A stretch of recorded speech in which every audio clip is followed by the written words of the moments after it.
Simon की आज हम बात करने जा रहे हैं। लोक प्रशासन में हर्बर्ट साइमन को व्यवहारवाद या अनुभववाद की जो सिद्धांत है उसका प्रवक्ता माना जाता है। इनसे पहले प्रशासन की विचारधारा जो शास्त्रीय सिद्धांत से होते हुए नवशास्त्रीय और फिर मानव संबंध उपागम तक पहुंची थी, जिसके कि एल्टन मेयो के योगदान को नहीं भुलाया जा सकता मानव संबंध के विषय में। तो वहाँ से व्यवहारवाद तक उसे लेकर जाने का श्रेय हर्बर्ट साइमन को दिया जाता है। हर्बर्ट साइमन के बारे में एक खास बात ये भी थी कि इन्होंने जितने भी पहले से स्थापित शास्त्रीय सिद्धांत थे, जैसे कि आदेश की एकता, पद सोपान, नियंत्रण का क्षेत्र और भी अन्य जिन्हें आज भी संगठनों में उपयोग किया जाता है, उनका इन्होंने खंडन किया था। इन्होंने तो यहाँ तक भी कहा था कि ये जितने भी सिद्धांत हैं ना, ये सब के सब मुहावरे हैं, इनमें कुछ भी ऐसा नहीं है जिसे माना जाए, और ये आपस में भी एक दूसरे को काटते हैं। इनके कार्य क्षेत्र की बात करें तो ये नगर परिषद में भी महत्वपूर्ण पदों पर रहे हैं। बहुत सारी वैज्ञानिक संस्थाओं में इन्होंने कार्य किया है, वहाँ से भी इन्होंने अपना जो है अनुभव जोड़ा था।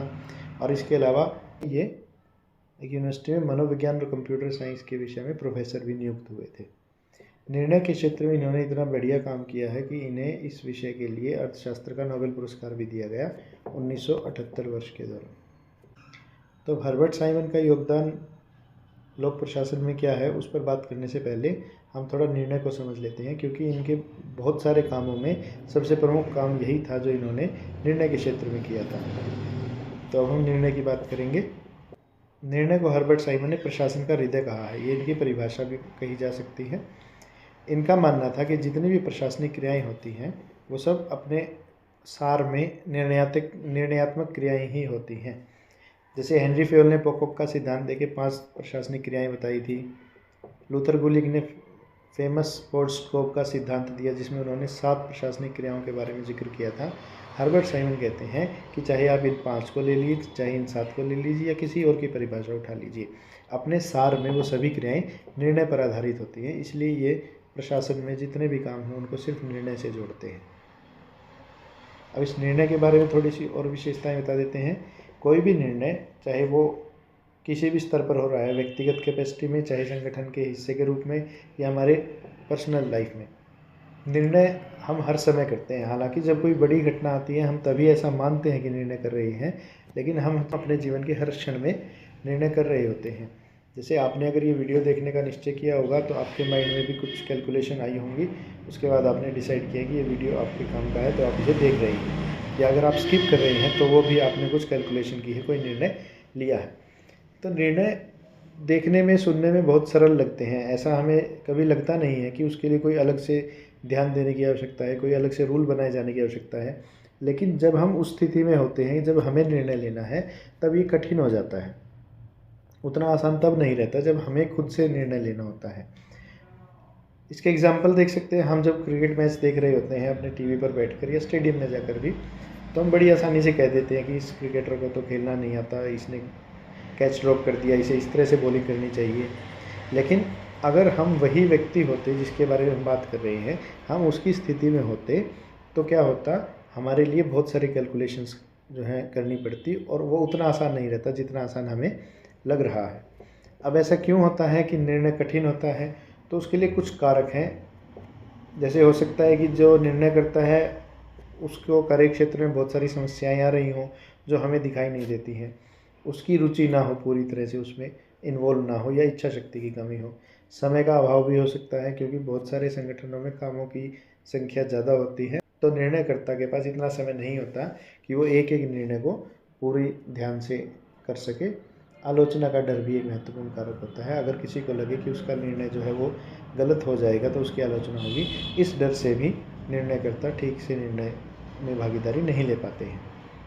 एक ध्यान देने की बात और भी है कि किसी भी एक निर्णय से सभी पक्षों को संतुष्ट करने की कल्पना व्यर्थ है।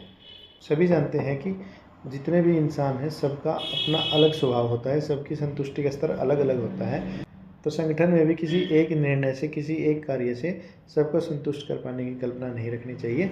इसकी बजाय प्रयास किए जाने चाहिए कि जो निर्णय लिया जाए वो व्यवहारिक हो और वो तुलनात्मक रूप से बाकी निर्णयों से श्रेष्ठ होना चाहिए। इस निर्णयवाद की बात करें तो निर्णयवाद एक ऐसा सिद्धांत है जो लोक प्रशासन की अपनी मौलिक देन है। बाकी सिद्धांत लोक प्रशासन ने कहीं कहीं से उठाए हो सकते हैं, लेकिन निर्णयवाद पर सबसे पहले चिंतन, व्यवस्थित चिंतन लोक प्रशासन में ही आरंभ हुआ था। George Terry, Peter Drucker, Chester Barnard, Simon जैसे कुछ विचारक हैं जो प्रसिद्ध हैं इस क्षेत्र में काम करने के लिए। बाद में इनके विचारों को और इस निर्णय की प्रक्रिया को मतलब गंभीर रूप से बाकी विषयों ने भी अपना लिए, इससे पहले तक नहीं उतरना। हालांकि अभी तक कोई सिद्धांत नहीं बन पाया है निर्णयवाद, लेकिन इसका लगभग हर कार्य क्षेत्र पर असर बहुत ज़्यादा पड़ा है। आज तो कंप्यूटर सॉफ्टवेयर्स का भी यूज़ किया जाता है निर्णय लेने के लिए, डिसीजन लेने के लिए। साइमन, हालांकि इन्होंने निर्णय पर जो काम किया वो सारा का सारा माना जाता है कि चेस्टर बर्नार्ड की ही कॉपी है, लेकिन फिर भी उसे प्रयोगात्मक और अनुभविक बनाने का श्रेय इन्हीं को दिया जाता है। यानी ये निर्णय पर सिर्फ थ्योरी नहीं गढ़ते हैं, ये उसे प्रयोग करके और उसे अनुभव का एक हिस्सा बनाकर सिद्ध करते हैं कि निर्णय कितना आवश्यक है।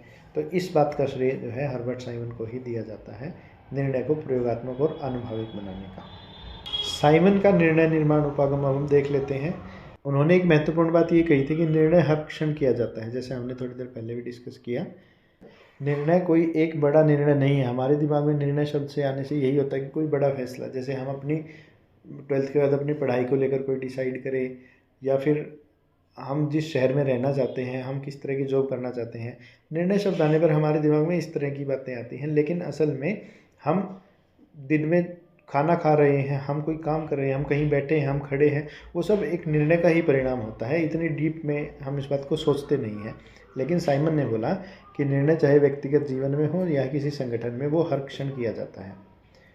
अब इस निर्णय को इन्होंने चक्रीय प्रक्रिया बताया है। चक्रीय प्रक्रिया या चक्रीय गतिविधि मतलब जो एक सिरे से शुरू होकर घूमकर दोबारा उसी सिरे पर वापस आ जाती है, उसे चक्रीय गतिविधि कहा जाएगा।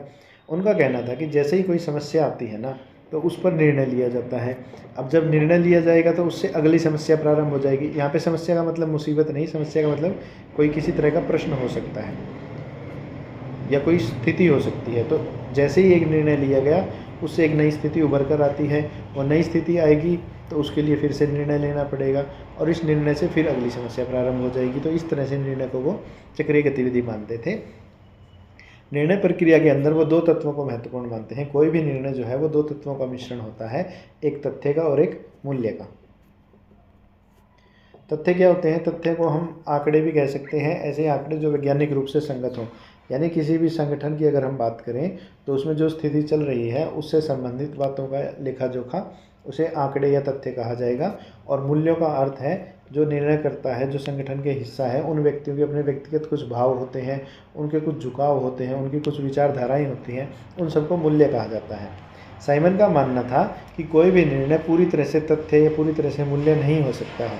तो कोई भी निर्णय, चाहे वो किसी भी स्तर पर लिया गया है, वो इन दोनों का मिश्रण होता है। उसमें कम ज़्यादा मात्रा में तथ्य और मूल्य दोनों ही उपस्थित होते हैं।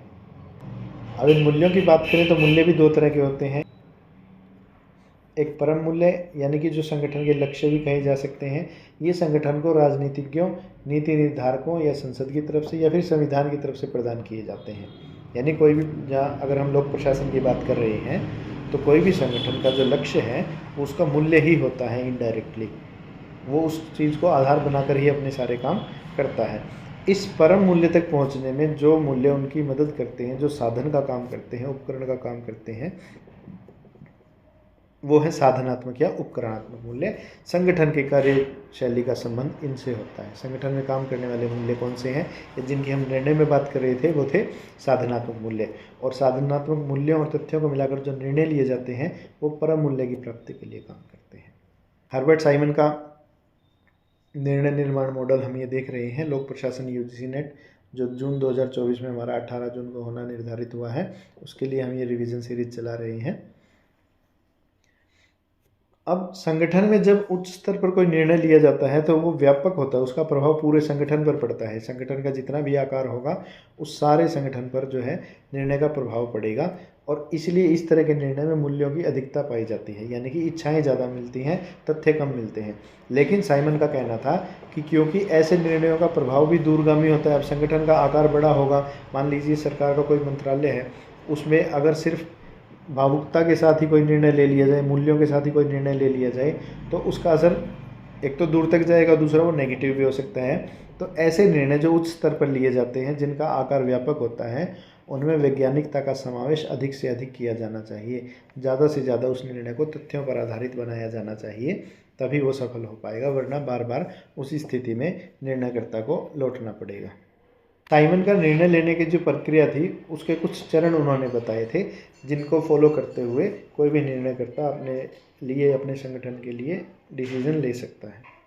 तो इसका पहला चरण उन्होंने माना था अन्वेषण का चरण। अन्वेषण को मूल्यांकन, आसूचना या इंटेलिजेंस फेज भी कहा गया है। दूसरा चरण है स्वरूप का निर्धारण या अभिकल्पना चरण, जिसे डिजाइनिंग फेज कहा जाएगा। और तीसरा है जितने उपलब्ध विकल्प हैं उनमें से किसी एक को चुनना, चॉइस फेज इसे कहा गया या विकल्प चयन का फेज कहा गया है। तो पहला चरण यानी कि अन्वेषण चरण में क्या होता है, जो समस्या है ना उसको समझा जाता है। समस्या को समझने का अर्थ है सबसे पहली बात वो समस्या है भी या नहीं, यानी जिसके लिए निर्णय लिया जा रहा है वो इतनी महत्वपूर्ण बात है भी या नहीं, अगर है तो उसकी गहराई कितनी है, उसका प्रभाव कितना है, ये सब समझना। उसके बाद पूर्व इतिहास की पड़ताल, क्या पहले भी संगठन में इस तरह की बातें, इस तरह की समस्याएं आई हैं, अगर आई हैं तो उन पर क्या एक्शन लिए गए थे, इस बात की पड़ताल करना। और इसी चरण में एक काम और किया जाता है कि जो समस्या है उससे उत्पन्न स्थिति को अवलोकन किया जाता है, यानी इस समस्या की वजह से क्या बदलाव आए हैं, क्या बदलाव करने की आवश्यकताएं आई हैं, इन सब का अवलोकन किया जाता है। इससे क्या होता है, हमारे पास सारी जानकारी आ जाती है, हम पूरी तरह से मूल्यांकन कर सकते हैं स्थिति का कि ये बदलाव हुए हैं और इसलिए इस समस्या का समाधान किया जाना है और इस तरह का समाधान किया जाना आवश्यक है। अब यहाँ एक बात और ध्यान देने की है, वो ये कि जब भी समस्या का अवलोकन किया जा रहा है, अन्वेषण किया जा रहा है ना, तो वो निरपेक्ष होना चाहिए, उसमें बायसिंग नहीं होनी चाहिए, कोई पक्ष नहीं लिया जाना चाहिए। अगर पक्ष लिया जाएगा तो समस्या को ठीक से नहीं समझा जा सकता, किसी एक दृष्टिकोण से समझने पर समस्या जो है पूरी तरह से उभर कर सामने नहीं आएगी और इसलिए उस पर लिया गया निर्णय भी प्रभावी नहीं होगा। दूसरा चरण जो कि स्वरूप निर्धारण का है, उसमें तथ्यों का मूल्यांकन किया जाता है। जिस समस्या की हमने अभी पिछले चरण में बात की है, जिसको परिभाषित किया है हमने, उसमें से उन तथ्यों को निकाला जाता है जो कि समस्या के समाधान की तरफ लेकर जा सकते हैं। तो समस्या से उन तथ्यों को चुनकर लाना और फिर उनके सही गलत होने का पता लगाना, ये बहुत ज़रूरी है। ऐसा कई बार हो सकता है कि जो तथ्य हैं वही मिसलीडिंग हो सकते हैं, हमें लगेगा कि इन फैक्ट्स पर डिपेंड करके हम डिसीजन लेंगे और वो सही होगा, लेकिन वो तथ्य ही गलत हो सकते हैं। तो इसलिए इस चरण में ये दोनों काम किए जाते हैं, समस्या से उन तथ्यों को चुन लिया जाता है और उनकी जाँच की जाती है, अच्छे से उनका मूल्यांकन किया जाता है। ये चरण समाप्त होते होते निर्णयकर्ता के पास क्या होता है, एक पूरा स्पष्ट खाका उसके सामने आ जाता है, यानी उसका जो विवेक क्षेत्र है, निर्णय लेने के लिए जिस दिशा में वो बढ़ रहा है वो सीमित हो जाता है। बहुत बड़े क्षेत्र में से वो एक छोटा सा हिस्सा ढूंढ लेता है कि यहाँ पर हमारा विकल्प मिलेगा, निश्चित भी हो जाता है और वो संतुलन भी उसके अंदर होता है। संतुलन का यहाँ पर अर्थ होगा तथ्य और मूल्यों को बराबर मात्रा में वेटेज भी दी जा सकती है। कुछ विकल्प हमारे सामने आ जाते हैं, निर्णयकर्ता के सामने आ जाते हैं, जिनमें से किसी एक को चुनकर ट्राई किया जा सकता है कि वो सही निर्णय है या नहीं। इसी से हमारा अगला चरण, तीसरा चरण इसका सामने आता है निर्णय प्रक्रिया का, वो है कि जो विकल्प पिछले चरण में हमने ढूंढे हैं उनमें से उपलब्ध जो विकल्प हैं उनमें से किसी एक को चयन करना, जो सबसे अच्छा दिखाई दे रहा हो, जिस पर विश्वास हो रहा हो, जिसमें तथ्यों और मूल्यों का बैलेंस सही बन रहा हो, इसके अलावा जिसके लिए कम से कम प्रयास करके अधिकतम लाभ की उम्मीद दिखाई दे रही हो, दीर्घकालीन उसका प्रभाव हो, यानी कि लंबे समय तक उस निर्णय का प्रभाव संगठन में रहे। ऐसा ना हो कि कुछ समय के बाद फिर से वही समस्या आ जाए और फिर से उस पर मंथन करना पड़े। और सबसे बड़ी बात, ये संगठन के संसाधनों के भी अनुकूल होना चाहिए। ऐसा नहीं हो कि निर्णय ले लिया, सोल्यूशन निकाल लिया, पर उसको पूरा करने के लिए संगठन के पास आवश्यक संसाधन ही नहीं है। तो हम बात कर रहे हैं न्यूनतम प्रयास की, तो उसमें हम संसाधनों को भी कंसीडर कर रहे हैं कि हमारे पास क्या क्या उपलब्ध है सोल्यूशन करने के लिए, उनसे मिलने वाले लाभ को भी कंसीडर कर रहे हैं। यहाँ एक बात और हर्बर्ट साइमन ने रेखांकित की है कि निर्णयकर्ता का अनुभव जितना ज़्यादा होगा उसके द्वारा गलती करने की संभावना उतनी ही कम होगी, क्योंकि जब उसके पास अनुभव आया है, जिन वर्षों में उसने अपना अनुभव प्राप्त किया है, तो बहुत सारी ऐसी स्थितियाँ देख चुका होता है जो निर्णय की प्रक्रिया में बाधा बनती है या जिन्हें इग्नोर किया जाना चाहिए। तो इस तरह से जितना ज़्यादा उसका अनुभव बढ़ता जाएगा उतना ही ज़्यादा गुंजाइश गलती की कम होती जाएगी निर्णय प्रक्रिया के अंदर। अब हर्बर्ट साइमन ने लोक प्रशासन में जब निर्णय की बात की थी तो उन्होंने बताया था कि मनुष्य 3 तरह से निर्णय लेता है। हालांकि हर्बर्ट साइमन ने 2 ही बातों का जिक्र किया था, आर्थिक मानव और प्रशासनिक मानव का। इसकी टक्कर में मनोविज्ञान की तरफ से एक और कंसेप्ट भी आएगा सामाजिक मानव का। तो हर्बर्ट साइमन के आर्थिक मानव और प्रशासनिक मानव के प्रतिमान के बारे में हम बात करेंगे। उससे पहले थोड़ा सा इसको समझ लेते हैं। दो तरह के इंसान होते हैं, एक वो जो पूरी तरह से विवेक से काम लेते हैं, इसे उन्होंने आर्थिक मानव का नाम दिया। मनोवैज्ञानिकों ने, खासतौर पे सिगमंड फ्राइड की एक मान्यता थी कि मनुष्य कोई भी जब निर्णय लेता है ना, वो तर्क पर बात नहीं करता, वो विवेक पर बात नहीं करता, वो बात करता है अपनी इच्छा पर, यानी वो अपनी इच्छा से निर्णय लेता है। इसको उन्होंने बोला सामाजिक मानव, इस पहले वाले को बोला गया आर्थिक मानव। इनके दोनों के बीच में वास्तविक निर्णय लिए जाते हैं। कोई भी निर्णय पूरी तरह से आर्थिक, पूरी तरह से विवेकशील नहीं होता है। कोई भी निर्णय पूरी तरह से इच्छा पर आधारित नहीं हो सकता। दोनों ही केस में कुछ ना कुछ बाउंडेशन हमेशा लगती है। इन दोनों के बीच का क्षेत्र जो कि प्रैक्टिकल लाइफ में निर्णय लेने में काम आता है, वो है प्रशासनिक मानव। तो मैं फिर बता दूं, आर्थिक मानव और प्रशासनिक मानव के जो दो प्रतिमान हैं, ये हर्बर्ट साइमन ने दिए थे अपनी ऑब्जर्वेशन के बाद। इन पर हम अब थोड़ी सी चर्चा कर लेते हैं। आर्थिक मानव प्रतिमान को इन्होंने पूर्ण तार्किक प्रतिमान भी कहा है। ऐसा व्यक्ति जो पूरी तरह से तर्क पर आधारित निर्णय लेता है, उसे ये आर्थिक मानव कहते हैं। कंप्लीट रेशनैलिटी मॉडल इसे इंग्लिश में कहा जाता है। इस प्रतिमान को समझने के लिए हमें दो मान्यताओं पर विश्वास करना पड़ता है। दो तरह के व्यक्ति के दो तरह के गुणों को समझना होता है या उसे मानना होता है। पहला, कि व्यक्ति आर्थिक विषय में विवेकशील होता है। जिस भी व्यक्ति की यहाँ बात की जा रही है, उसे इतना विवेक है कि वो अपने आर्थिक निर्णय खुद ले सकता है। दूसरा, कोई भी व्यक्ति हर अपनी गतिविधि से लाभ के लिए अधिक से अधिक प्रयास करता है। उसका प्रयास यही होता है, उसे लाभ अधिक से अधिक मिलना चाहिए। इन दो मान्यताओं को लेकर जब हम चलते हैं, तो आर्थिक मानव की कुछ विशेषताएं हमारे सामने आती हैं। पहली, कि वो पूरी तरह से विवेक युक्त होता है। साधन और साध्य की अवधारणा को मानने वाला होगा, यानी जो भी स्थिति उसके सामने है, वो या तो उसका साध्य है, उसका लक्ष्य है, या फिर उसे प्राप्त करने की दिशा में उसका साधन है। वो अपने लाभ को और अपने साधन साध्य को ही समझता है। दूसरी विशेषता उसकी क्या होती है कि उसके पास ऐसी व्यवस्था होती है, वो अपनी प्राथमिकता के क्रम से विकल्पों को चुन सकता है। किसी भी स्थिति में जब उसे निर्णय करना है, तो हमें पता है कि हमारे पास कुछ विकल्प हमेशा उपलब्ध होते हैं। आर्थिक मानव उन्हें अपनी प्राथमिकता के क्रम से लगा सकता है कि सबसे पहले मैं इस विकल्प के बारे में सोचूंगा, अगर ये काम नहीं करता फिर अगले विकल्प की तरफ बढ़ूंगा। और यहाँ इसी से एक और स्पष्टता, एक और बात हमारे सामने आती, विशेषता सामने आती है कि आर्थिक मानव सभी विकल्पों के प्रति सजग होता है।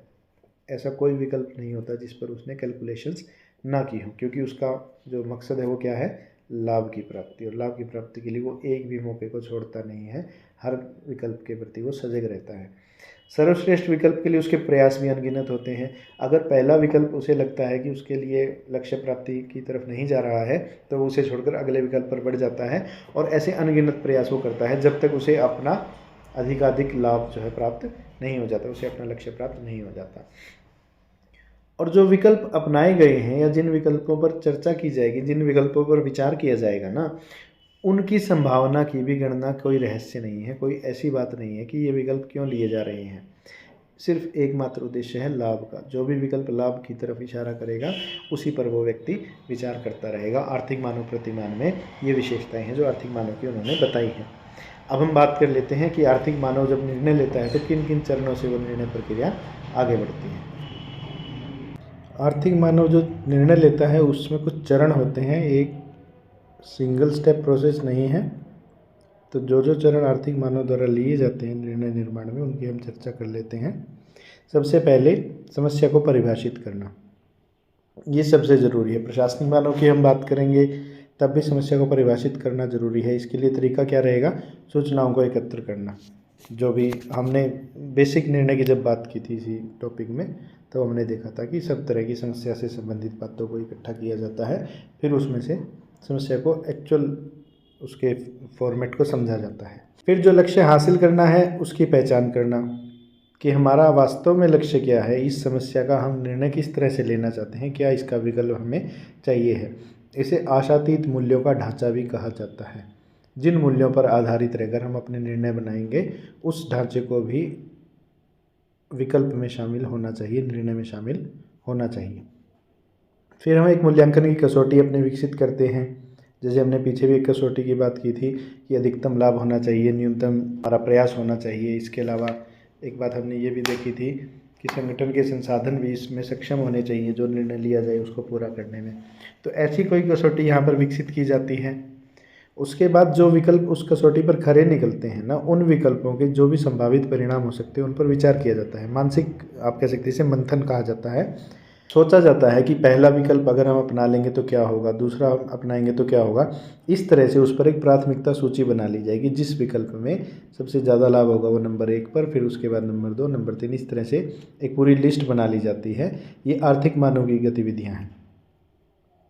अब इनमें जो नंबर 1 पर आया है उस विकल्प को चुनकर उसकी टेस्टिंग होगी। अगर वो काम कर जाता है तो ठीक, वरना उससे अगला। इस तरह से ये पूरी प्रोसेस चलते चलते जो सबसे श्रेष्ठ विकल्प आएगा ना, सबसे ज़्यादा लाभ देने वाला, उसको चुना जाएगा आर्थिक मानव के द्वारा। और इसको अगला जो स्टेप है, इसे आप निर्णय प्रक्रिया का हिस्सा मानिए या इससे अगला चरण मानिए। जो निर्णय लिया गया उसे क्रियान्वित करना भी निर्णय प्रक्रिया का हिस्सा है। तो ये था साइमन का आर्थिक मानव प्रतिमान। इसके बाद अगला जो उन्होंने प्रतिमान दिया था प्रशासनिक मानव प्रतिमान, हम उसे भी देख लेते हैं।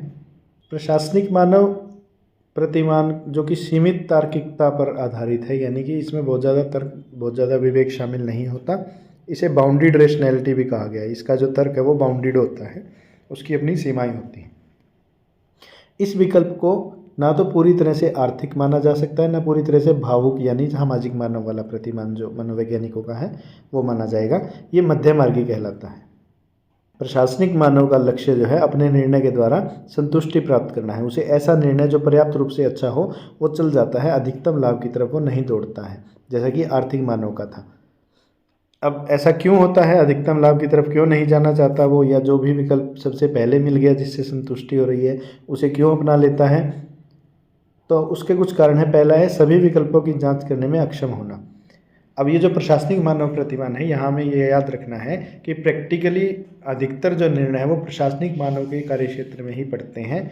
तो कोई भी संगठन है उसके अंदर निर्णय करने वाला व्यक्ति हर एक विकल्प की अलग से जांच नहीं कर सकता, ये बात हमें माननी पड़ेगी। समय की कमी भी होती है, आलस्य भी हो सकता है, प्रशासनिक संगठन की भी अपनी कुछ सीमाएँ होती हैं जिसके चलते वो व्यक्ति खुलकर निर्णय नहीं ले पाता या सभी विकल्पों पर विचार नहीं कर पाता है।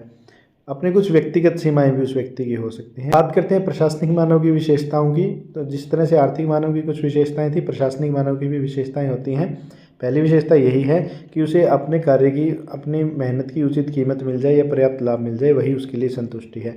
वो किसी भी स्थिति में अधिकतम लाभ की तरफ नहीं जाता। उसे बस ये लगता है कि मैंने जितनी मेहनत की है उतना मुझे लाभ मिल जाए।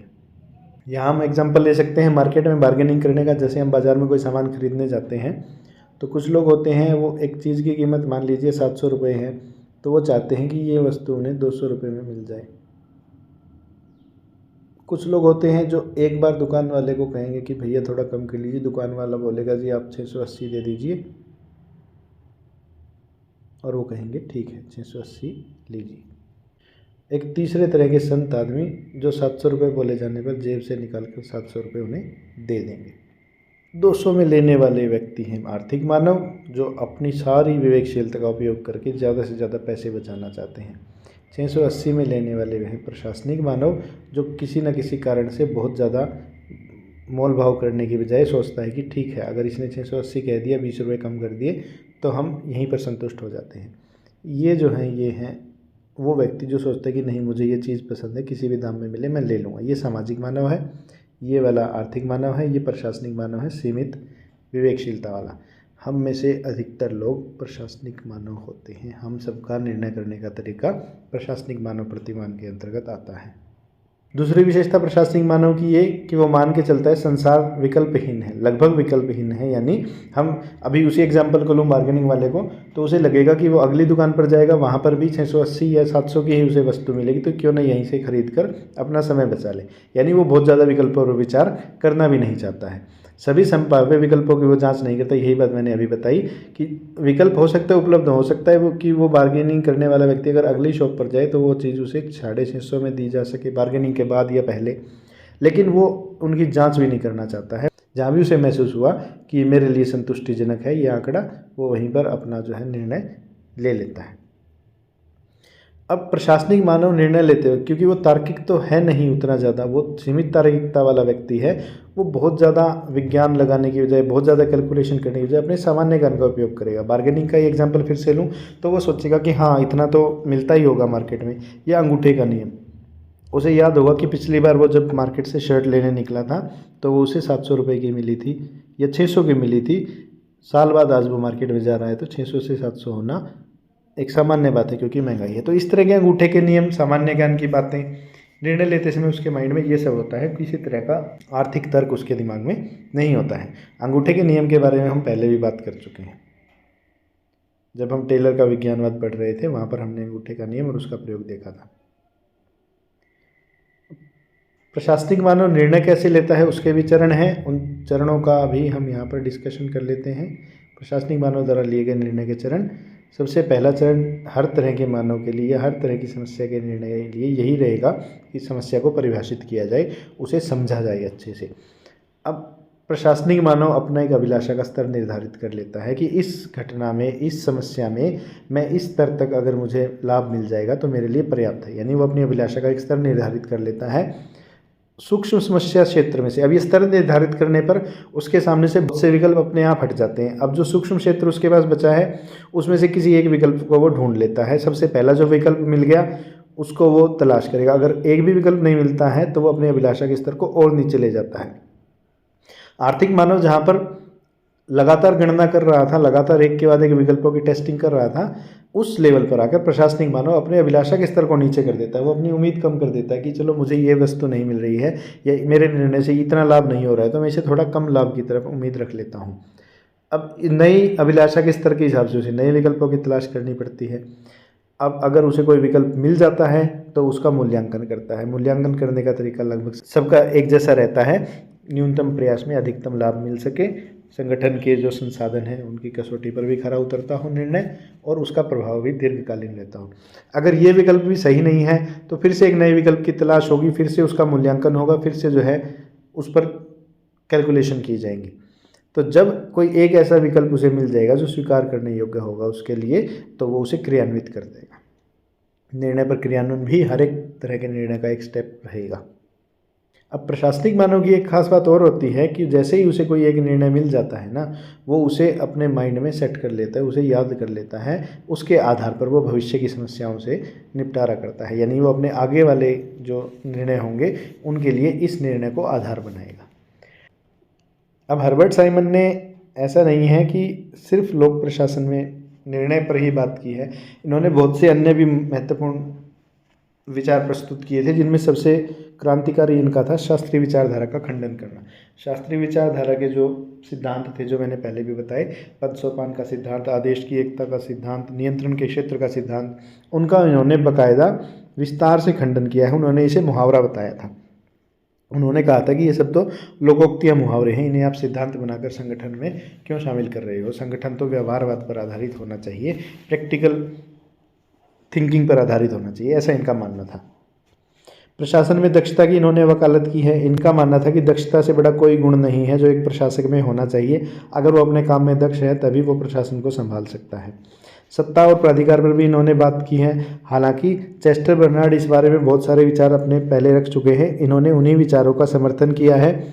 जैसे चेस्टर बर्नार्ड का मानना था कि सत्ता जो है वो मानने वाले में आधारित होती है, निचले स्तर में आधारित होती है, ऐसे ही इन्होंने भी माना कि प्राधिकार तभी काम करता है जब उसे कोई स्वीकार करने वाला हो। जोन ऑफ इंडिफरेंस जो चेस्टर बर्नार्ड ने बताया था, उसके सामने इन्होंने अपना जोन ऑफ एक्सेप्टेंस का विचार रखा। जोन ऑफ एक्सेप्टेंस वही है जो जोन ऑफ इंडिफरेंस था। चेस्टर बर्नार्ड के जोन ऑफ इंडिफरेंस में बताया गया था कि उदासीनता का क्षेत्र वो है जिसके बारे में कर्मचारी ज़्यादा सोच विचार नहीं करते हैं। उदासीनता के क्षेत्र में पड़ने वाले जो आदेश हैं उनको तुरंत मान लिया जाएगा। इन्होंने उसी को शब्दों को बदलकर जोन ऑफ एक्सेप्टेंस का नाम दे दिया कि वो क्षेत्र जिसमें पड़ने वाले अधिकांश आदेशों को मान लिया जाए उसे जोन ऑफ एक्सेप्टेंस कहते हैं। हमने चेस्टर बर्नार्ड वाले वीडियो में भी ये बात कही थी कि साइमन के जितने भी काम हैं उनमें ज़्यादातर में चेस्टर बर्नार्ड की छाप दिखाई देती है। यहाँ पर हम उसका एक प्रूफ भी देख रहे हैं। संगठनात्मक साम्य पर भी इन्होंने बात की है। ये साम्य वही है जो बर्नार्ड ने कहा था कि एक पर्सन जो संगठन में काम कर रहा है और एक ऑर्गेनाइजेशन जो उसकी सेवाएं ले रहा है, वो दोनों एक दूसरे के लिए जब तक काम करते रहेंगे और साम्य में काम करते रहेंगे, यानी कि व्यक्ति का योगदान और बदले में संगठन के उसके देने वाले पुरस्कार, ये जब तक बराबर रहेंगे तब तक संगठन का संतुलन बना रहेगा। तो चेस्टर बर्नार्ड वाले विचार ही इन्होंने अपने साम्य के सिद्धांत में भी दिए हैं। संचार को भी इन्होंने महत्वपूर्ण माना है। संचार बना रहेगा तो उसे ये संगठन की आत्मा कहते हैं। संचार बना रहेगा तो संगठन अपना काम अच्छे से करता रहेगा। बात करते हैं चेस्टर बर्नार्ड की आलोचनाओं की। तो इनकी सबसे पहली आलोचना उसी विषय पर की जाती है जो इनका कोर पॉइंट था, निर्णयन। इन आलोचकों ने कहा कि इन्होंने निर्णय प्रक्रिया को बहुत ही सरल बनाकर प्रस्तुत किया है। उन्होंने निर्णय में सिर्फ अपने सिद्धांत ही सामने रखे हैं, लेकिन कोई भी निर्णय राजनीतिक कारणों से भी प्रभावित होता है, व्यक्तिगत कारणों से भी प्रभावित होता है और अन्य भी बहुत सारे कारण होते हैं जिनसे वो प्रभावित होता है। उनको इन्होंने अपने सिद्धांत में जगह कहीं नहीं दी है। इनका पूर्ण तार्किक मानव का जो मॉडल था उसमें भी कमी गिनाई गई है कि वो मॉडल व्यवहारिक नहीं है। हालांकि खुद साइमन ने भी बाद में ये व्याख्या दी थी कि मेरा ये जो मॉडल है ना, ये सिर्फ एक स्टैंडर्ड, एक आदर्श रूप प्रस्तुत करता है। जिस तरह से मैक्स वेबर ने नौकरशाही का आदर्श रूप प्रस्तुत किया था, निर्णय किस तरह लिए जाने चाहिए इसका वर्णन है, वास्तव में कैसे लिए जाते हैं उसका वर्णन इस सिद्धांत में नहीं है। प्रशासनिक मानव के संदर्भ में हमने देखा कि वो पहले दूसरे विकल्प पर ही संतुष्ट हो जाता है। तो ऐसा क्यों होता है, इसके कारणों पर पर्याप्त चर्चा जो है हर्बर्ट साइमन ने अपने सिद्धांतों में नहीं की है। उन्होंने बस मान लिया कि प्रशासनिक मानव संतुष्ट हो जाता है। इसके पीछे भी बहुत सारे कारण हैं जिन पर चर्चा की जा सकती थी, जिनके बारे में बात की जानी चाहिए थी, लेकिन हर्बर्ट साइमन ने उसके पीछे के कारणों को जानने पर कोई ध्यान नहीं दिया। तथ्यों की अपेक्षा मूल्यों पर अधिक जोर दिया इन्होंने। हालांकि इन्होंने खुद भी ये कहा कि दोनों ही जो तत्व हैं, तथ्य भी और मूल्य भी, निर्णय के अंदर संतुलन में होने चाहिए। लेकिन बाद में जब इन्होंने कहा था कि बड़े स्तर पर लिए जाने वाले निर्णय हैं उनमें वैज्ञानिकता अधिक होनी चाहिए। व्यवहार में हम देखते हैं कि जितने भी बड़े निर्णय होते हैं उनमें मूल्यों का जोर अधिक होता है। प्रशासनिक क्रियाओं में सिर्फ निर्णय नहीं होते, ये भी एक इनकी आलोचना का बिंदु है। इन्होंने बोला कि प्रशासनिक जितनी भी क्रियाएं हैं वो अपने आप में निर्णयात्मक क्रियाएं हैं। जब हम पोककोक और पोस्टकोक की बात कर रहे थे तो ये भी एक कॉमन सेंस की बात है कि सिर्फ निर्णय लेना ही प्रशासन नहीं होता। ये सभी क्रियाएं या इनके अलावा भी कुछ क्रियाएं हैं जो कि प्रशासन की क्रियाओं में शामिल होती हैं, पर हर्बर्ट साइमन ने उनका कोई जिक्र नहीं किया। इनकी आलोचना का एक और स्ट्रॉन्ग पॉइंट ये है कि जिन शास्त्रीय विचारकों का इन्होंने खंडन किया था, जिन्हें मुहावरे कहकर खारिज किया था, बाद में इन्होंने अपनी पुस्तकों में उन्हीं सिद्धांतों पर चर्चा की है, उन्हीं सिद्धांतों की व्याख्या भी की। दक्षता की जो इन्होंने बात की थी, तो अपने काम के शुरुआती वर्षों में हर्बर्ट साइमन ने बहुत ज़्यादा जोर दिया। तो उनके अनुसार दक्षता बहुत महत्वपूर्ण तत्व है संगठन की कार्यप्रणाली का, लेकिन बाद में धीरे धीरे उन्होंने दक्षता पर बात करनी बंद कर दी। बहुत से विचारकों का मानना है कि हर्बर्ट साइमन ने अपना कोई नया विचार प्रतिपादित नहीं किया, उन्होंने कोई नई थ्योरी नहीं दी, उन्होंने कोई नया सिद्धांत नहीं गढ़ा। वो बस अपने पूर्ववर्ती विचारकों के काम को ही दोहराते थे। पूर्ववर्ती में भी चेस्टर बर्नार्ड सबसे ज़्यादा इन्होंने कॉपी किया है, ऐसा इनके आलोचना करने वालों का मानना है। हालांकि हर्बर्ट साइमन के निर्णय सिद्धांत के क्षेत्र में उतना ही महत्व है जितना कि मैक्स वेबर का नौकरशाही में। आज जब भी निर्णय का नाम आता है तो सबसे ज़्यादा संभावना कि हर्बर्ट साइमन का नाम उसके साथ जुड़ा हो। ऐसा इसलिए क्योंकि इन्होंने अपने आर्थिक मानव और प्रशासनिक मानव के प्रतिमान काफ़ी सोच समझकर गढ़े थे और उनका बहुत लंबे समय तक प्रभाव आगे भी रहने वाला है। कर लेते हैं इनकी पुस्तकों की, इनके लेखों की। तो हर्बर्ट साइमन ने बहुत काम किया, इनकी बहुत सारी बुक्स पब्लिश हुई थी, बहुत सारे इन्होंने लेक्चर्स दिए थे, बहुत सारे लेख इनके छपते थे मैगजीन्स में। सबसे प्रसिद्ध इनकी पुस्तक रही एडमिनिस्ट्रेटिव बिहेवियर। की भी थोड़ी इंटरेस्टिंग कहानी, 1947 में इन्होंने ये बुक अपनी पब्लिश की थी। व्यवहारवाद पर ये बात करते ही थे तो इसलिए प्रशासनिक व्यवहार नाम से इनकी पुस्तक आई। लेकिन इन्होंने ये भविष्यवाणी की थी कि मेरी ये पुस्तक 10 साल में ही आउटडेटेड हो जाएगी, क्योंकि व्यवहार जो है वो टाइम के साथ बदलता रहता है। इसलिए इन्होंने ठीक 10 साल बाद इस बुक को अपडेट किया। 1957 में इसका दूसरा संस्करण आया। यही नहीं, 1976 में इसी बुक का तीसरा संस्करण भी इन्होंने प्रकाशित करवाया था, जिसमें कुल 17 अध्याय थे जो प्रशासन के अलग अलग क्षेत्रों पर बात करते थे। Models of man, social and rational man, जो सामाजिक मानव और तार्किक मानव की बात की, 1954 में ये इनकी पब्लिशिंग हुई थी। The shape of automation 1960, the new science of management decisions, ये भी 1960 में पब्लिश हुई एक बुक थी। इसमें भी एक इंटरेस्टिंग कहानी है। 1955 से 1960 के बीच कुछ प्रयोग किए जा रहे थे कि निर्णय की प्रक्रिया में किस तरह से कंप्यूटर व्यक्तियों का या संगठनों की मदद कर सकते हैं। तो उस रिसर्च पर होने वाली जो भी प्रोग्रेस थी उसके बारे में ये अपने व्याख्यानों में जिक्र किया करते थे। उन्हीं व्याख्यानों को एक बुक की शक्ल दे दी गई, उसका नाम रखा गया the new sciences of management decisions. The science of artificial 1969 में इनकी book I. Human problem solving 1972, models of discovery 1977, models of thought इस नाम से 1979 में एक लेख आया था और 1989 में एक बुक भी पब्लिश हुई थी। मॉडल्स ऑफ बाउंडेड रैशनैलिटी, सीमित तार्किकता का प्रतिमान 1982 में, and reasons in human affair ये बुक इनकी 1983 में आई थी। तो हर्बर्ट साइमन पर आज इतना ही। अगले हमारे विचारक होंगे अब्राहम मैस्लो, जिन्होंने नीड हायरार्की का सिद्धांत दिया है। तब तक आप अपने यूजीसी नेट की अच्छी तैयारी करते रहिए। All the best.